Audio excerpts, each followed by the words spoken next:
चॅनलमध्ये समरूपता हा आपल्या जॉमेट्री मीन्स आपल्या गणित भाग 2 मधला पहिला जो लेसन आहे त्या संबंधी जाणून घेणार आहोत।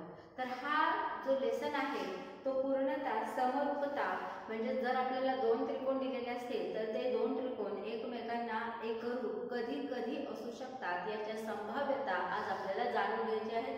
त्यापैकी पहिली संभाव्यता अशी आहे ती ए बी सी आणि दुसरा त्रिकोण आहे पी क्यू आर।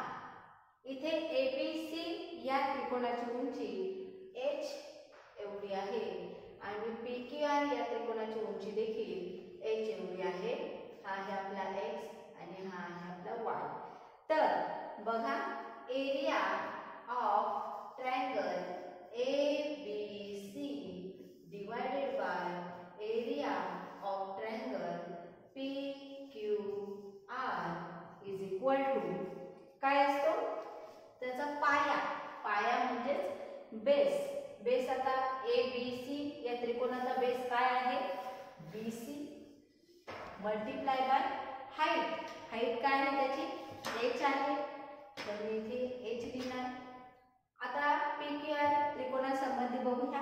या PQR त्रिकोणामध्ये त्याचा पाया काय आहे QR मल्टिप्लाय बाय त्याची हाईट आहे h गेट कॅन्सल काय राहिलं BC डिवायडेड बाय QR।